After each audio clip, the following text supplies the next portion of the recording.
Welcome to Nerd Stalker. I'm Adolfo Foronda. And I'm Greg Viloria, a.k.a. Social Greg.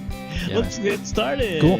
So, hey, I heard Amazon made a new announcement of some new Kindles this week. Why don't you tell us about that and start us off here? So it looks like Amazon came out with not only their Kindle $79 deal, but now they have their Kindle Touch, which now they're charging $100, $99 for. That's psychological $1. And then the Touch 3G, which is $149. And what's probably the big news, actually, is the Kindle Fire, which is $199, which is a color sort of touch tablet, if you will. Mm-hmm. Wow. Yeah, I was hearing a lot about that. I mean, unfortunately, I think for the $199 deal, some people were complaining about its 8 gigabyte memory. Right. I mean, a lot of people are saying that this is just an HP tablet sort of repackaged. I mean, it's almost exactly the same kind of. I think it's the same body. But yeah, pretty much 2.3 Android on there. So, yeah, and it's coming with Android and with the Touch, I believe, and I'm not sure the Touch 3G, the price is being subsidized with advertising. So the reason you're getting it so cheap, if you will, is you're getting advertising. But I think there is an option where you can pay more for the advertising to go away. So it's not clear yet if that's going to actually occur on the Fire or not. I heard Amazon hasn't answered that question yet.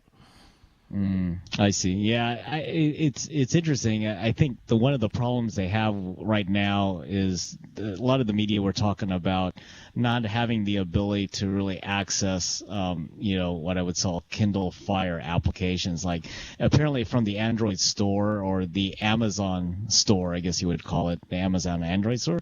There's only like 10,000 titles out of the 200,000 possible. So right. I think that's going to be a little bit of an issue, and they need to solve that rather quickly. I can't wait till the general public gets their hands on these things too, because there's been mixed reviews from analysts across the board on this thing. I mean, everyone's saying, "Oh, this is such a great low entry tablet solution for everyone," but there have been cheap Android tablets for quite some time now, readily available for everyone in Best Buys and Staples and everywhere across the nation, and globally, I should say. And they've been, a complete failure, actually. But because Amazon has such a name cachet and they're slapping this sucker right on their front page of Amazon.com, I'm sure they're going to sell these things like crazy. But I'm just wondering if it's going to be if there's going to be a long enough sort of adoption rate for this, or if people are going to sort of get their initial experience and be especially these iPad owners or people that are going to compare it against the iPad or whatever. But they're two very different sort of animals. Yeah, I think so. I mean, I think that, the integration into their storefronts was probably the main thing that they did right on this release. At least that's what I'm hearing from those analysts out there and reading. But, I think part of the problem when they did the launch party is basically the Amazon employees were controlling all the screens and stuff like that, so no one really had the ability to really touch and feel them. Right. So that was a big complaint. During the launch. So one of the huge announcements too of this whole thing that it's not even the hardware; it's this new browser that they call Silk. That's coming with the Fire. So what they're essentially doing with Silk is they're caching everything. So everywhere you go, and what they think are popular sites will be cached through AWS, their own sort of server farm that a lot of startups use, right, for cloud solutions. So you'll get this sort of a faster experience. So it's not really all that hardware dependent anymore. Is sort of the argument here, and it's not a whole lot of back and forths with HTTP calls. It's it'll be a lot just coming down instantly. So to the client, and you'll have a faster experience.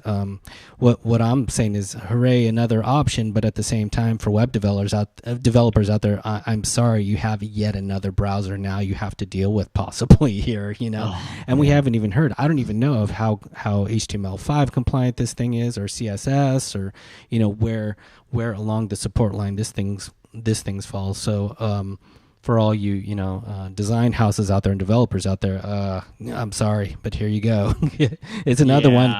And as we're going to talk about later, crazy. we got other operating systems and browsers are coming, I'm sure, down the pipe. Well, yeah, I mean, in our business at B-Tracks, all the different versions that we have to test with our webware is just crazy now.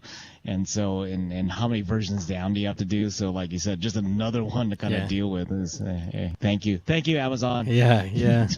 So there we go. A whole bunch of Kindles. I still like my. Yeah. Well, I don't know. I rarely use my old Kindle, but I don't know. Do you got a Kindle by any chance? No, I don't have a Kindle. No, I think I'm going to go pad or tablet, something like that. HTC has a kind of a neat one I'm kind of looking at, but I think we'll probably go iPad next. So I'm using iPad actually one from work and using a couple, testing out some handwriting applications this week. So cool. It's not too bad. Yeah.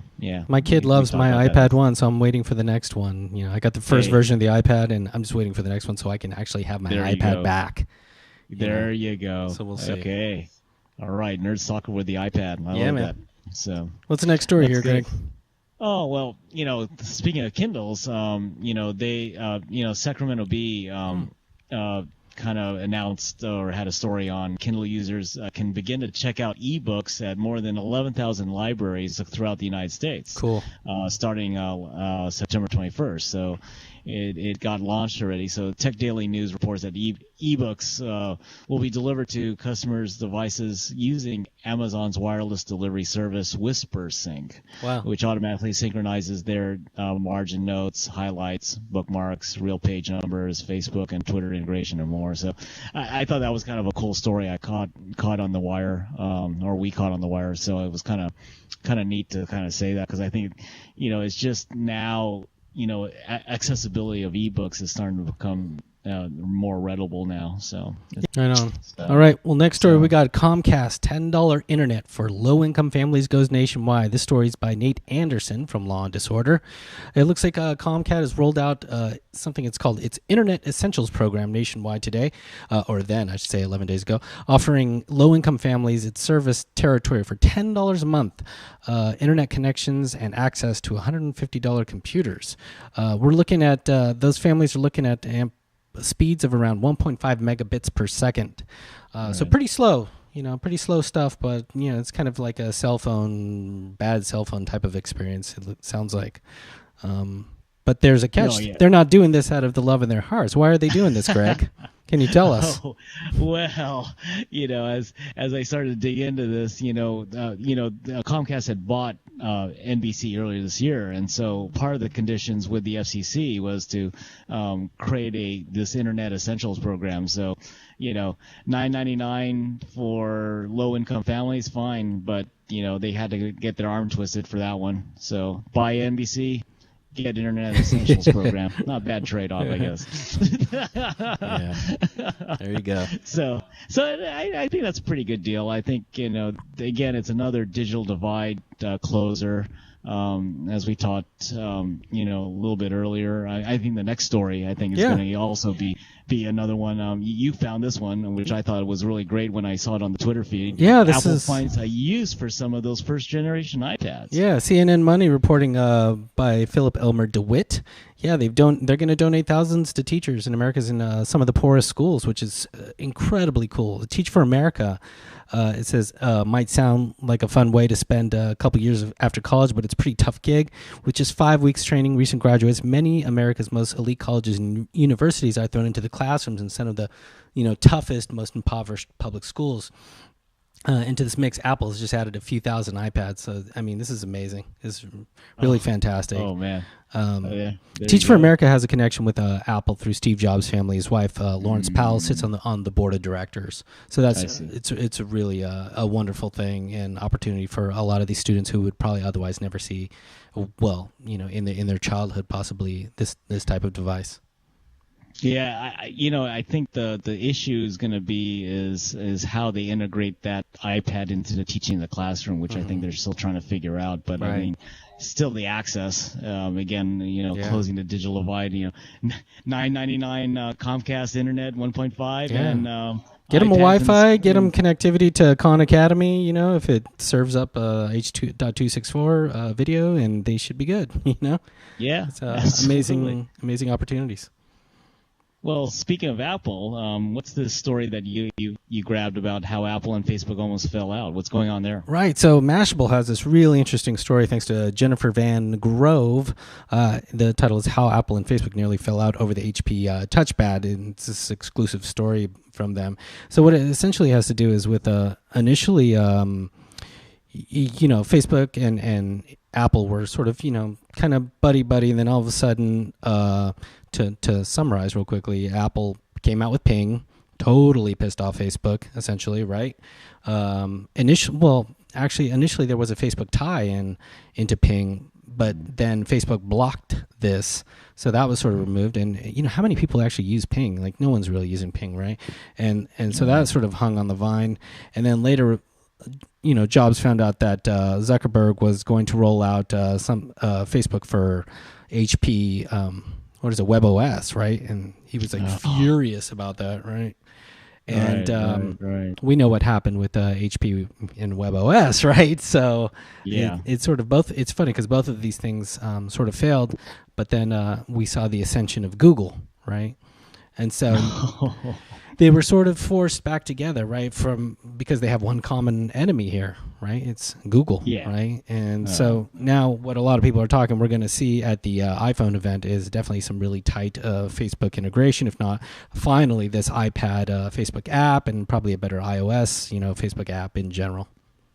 All right. Well, it's interesting. I mean, with this kind of backlash of the Google, Motorola buy, recently, all these other people are really looking at, like Samsung's going to go after, I think we'll talk about a little later about, another mobile OS. And, I mean, everyone's really trying to, and everyone jumping on Windows. So as you talked about in the last broadcast about, from the Build conference. So, right.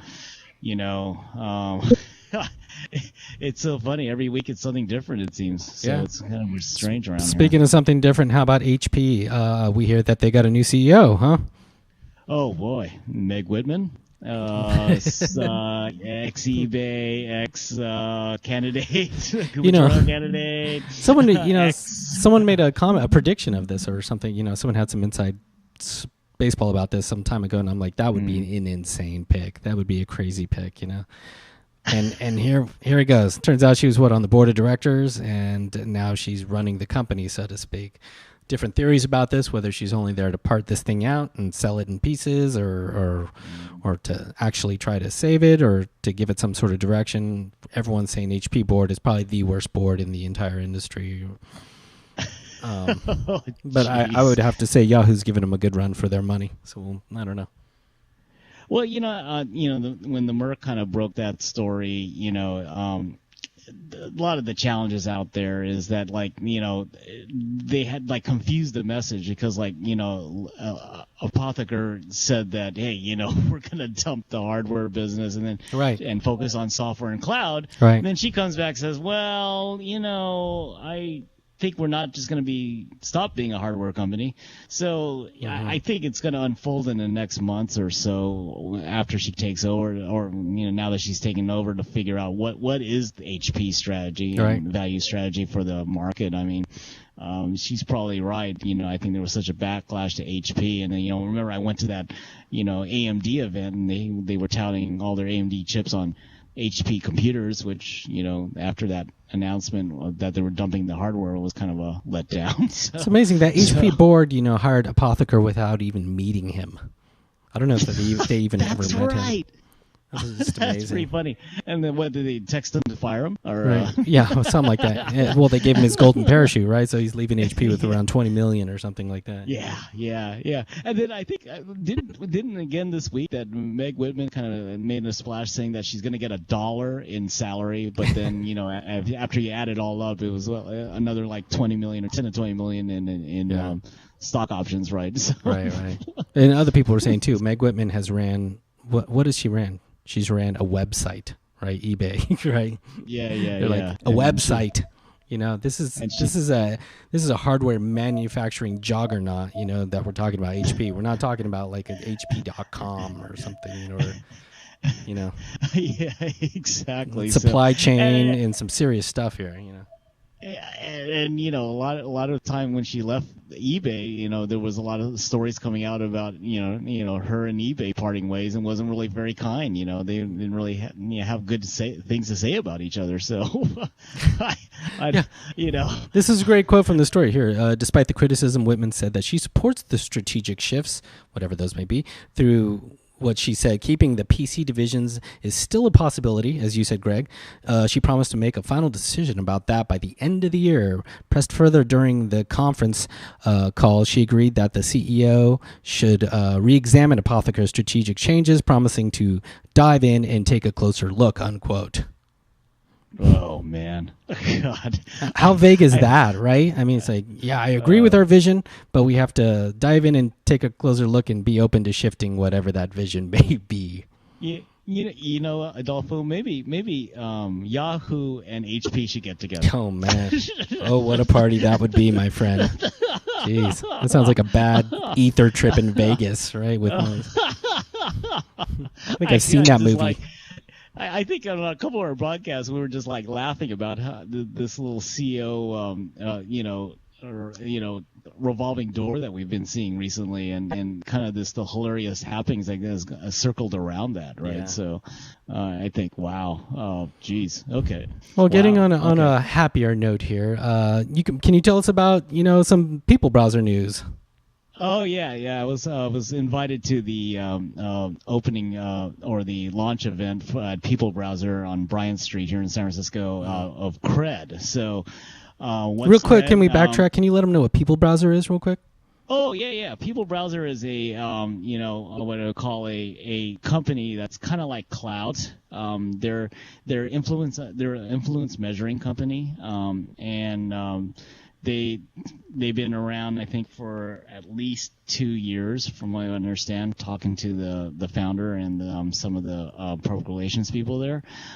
So or probably even longer now, but I think that with cloud kind of being the standard, at least what we know from the Twitter world, whoever does, the social media, a lot of that has been integrated into different platforms. So you could see your cloud score has been integrated as extensions into most of the popular browsers. And so, what Cred has done now is basically taken all the tweets in history. I mean, I was kind of amazed when they were telling me this story. They're taking all the tweets in history and figuring out based on almost like 6 to 10 criteria, who is the most influential out there in the Twitterverse. So they don't do it like Cloud does, which really kind of goes along multiple social platforms. They stick with Twitter, but quite frankly, a lot of the news that comes out on a daily basis comes fast and furious out of Twitter. So I think that's probably what their decision was, to stick with Twitter instead of going elsewhere. But basically, Cred has an influence measure 1 to 1,000, similar scaling like Cloud, and it basically has an outreach level that rises even higher as users share content and engage with other people online. So it's kind of measuring not only what your influence is, but how you share your influence with the rest of your community and everything. So it's kind of cool, So, and if you think about it, right, LinkedIn, Facebook can be integrated with Twitter, so it isn't a bad actually marketing play to actually stick with Twitter, because a lot of people connect their Facebook wall to Twitter as well as their LinkedIn stuff to Twitter, so It's not bad. We were talking about Yahoo earlier. Is there someone interested in buying Yahoo? Yeah. So I guess there's a few people, right? So I guess Jerry Yang is somehow back in the picture too, and involved in this Yahoo possible sale or something. I think we reported a couple weeks ago or something like that. I know Yang wanted to buy the thing, was trying to find some investors to buy back this, but now we are hearing that Alibaba is looking to buy Yahoo outright and whole, and which is really interesting because the Alibaba is 40% owned by Yahoo. So what they're saying is that they have a vested interest in this. Obviously, if something happens to Yahoo, something's going to happen to them. So I believe what they're doing is trying to get investors to purchase, to seriously consider purchasing Yahoo there. Wow. And, we talked about Yahoo a few weeks back, maybe 2 or 3 broadcasts ago. And yeah, they're the number one search engine in Japan. But, they really don't use their internal search engine anymore. So it's all Google related. So it's kind of funny. But, Yang said regarding all these possible purchases or offers, whatever, for Yahoo, is that the process for reviewing strategic options is likely to take months, not weeks, according to the memo, which was signed by co-founders Jerry Yang and David Philo and Chairman Roy Bostock. Yeah. Okay. Wow. So I guess there's multiple parties here that are interested, is what we're hearing here. Well, we deal with the China market a lot, and Alibaba is just a juggernaut in commerce. So, I think this just gives them, like you said, probably some control over their destiny a little bit more. But they're doing fine on their own in China. What is Migo, man? Oh, Migo was that, I guess you could say failed Intel mobile operating system. I forget how many years ago, but basically the story is that, Nokia and Intel had tied up together to try to get this Migo platform going. And then Nokia decided at the beginning of September, I don't want to do Migo anymore. So basically, Intel was left without a partner at that point to launch its operating system. So basically, they were left holding the proverbial bag on that one. So what they've done now is kind of repackaged it and kind of let Samsung run with it. So basically, the Linux Foundation and Samsung Limo Foundation are basically rebooting their efforts, as they're saying in the article, to compete with Apple and Android Camp by merging Migo and Limo together into a new operating system called Tizen or Tizen. Cool. I'm not sure how they call that, but with the backing of Intel and Samsung. So, the Linux Foundation are going to be behind it. They host the standards-based projects. So it'd be kind of interesting to see how well they do. It's another open platform that, someone could jump onto, just like Android. So, it might be worth going into, but, it's just, again, Samsung hedging their bets with against the Motorola Android camp, right? So, and they also talked about Windows as well, right? So, right. They're a big enough company, they could probably do a lot, but it'd be kind of interesting how well all the marketing's really gonna come together for that. So, so sorry, programmers. Here we go. Yet another one. Another one on the way here. OS, let's just. I think, and then wasn't it a couple broadcasts ago we talked about the Chinese OSs that might be coming out as well. Yeah, right. So, I know, man. It's just like everyone, and before everyone. I love to say I told you so. So I told you so, people. Every week I say this too. It's like none of these systems want to create their own operating system, or no other companies do. Or Android is free and open. That's going to be the only one. Oh, baloney! Look here we go. This is like a hydra now. You cut one head off and like 4 others grow. It's insane. Insane what's happening. But you heard it on Nerd Stalker. First, so. Yes. Not by that guy. No, I was kidding. Practicing my point. Well, after all this type of OS is coming out, I think I need a therapist, man. So what's the new thing in therapy coming out there? Right. So the New York Times is reporting when your therapist is only a click away by Jan Hoffman is what we're seeing now, and it makes perfect sense, right? Now the sort of anything that can be commoditized, the web will commoditize it. Not that this is commoditizing, but it definitely could potentially save people a lot of money here. Right. Therapists, psychotherapists, and your psychiatrists, counselors, whatever you want to call them, are doing like Skype calls with people, from wherever. For these type of meetings, if for whatever you need to discuss with your therapist, which is really interesting. So you're hearing that a therapist could potentially save a lot of money in real estate. They have to rent out an office, right? And in downtown San Francisco, this could be a very expensive prospect. So he or she could do it from the comfort of their home. Not only that, you too can sit from the comfort of your home and not to go to some office or something like that. And additionally, if you need just a little tiny meeting or something like that at the last minute, I'm hearing that some of these online psychologists are providing that type of like little 15-minute call or something like that. But there's a lot of questions here that come up with practicing in this sort of way. Is like, are you getting legitimate psychologists? Should insurance companies pay for this? Is your privacy secure? Right. There's a lot of privacy issues here. Are they recording your session? If so, how is it going to be secured? So there's quite a few factors here. You're hearing about some fraudsters, obviously, out there. That hey, I give good advice. Listen to me, and I'll charge you whatever it is, X amount of dollars an hour to tell Greg, what hat he should wear for the week or something like that. No.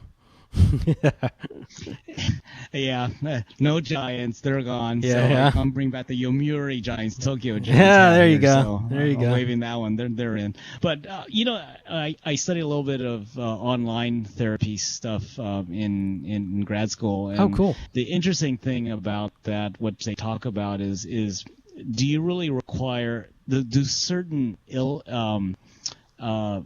mental illnesses require face-to-face versus other ones. And I probably tend to agree with that. Like, if a patient has a mental breakdown right in the middle of discussing something, and you're not in the office, right? Well, how do you deal with that? Right. So I think they have to just define which ones. Like, I thought a perfect one for online would be something like career counseling, something like that, or career coaching. Right. That would be ideal because, I'm sure you'll get into some psychological effects with that, but I mean, it isn't real, I would call psychological therapy.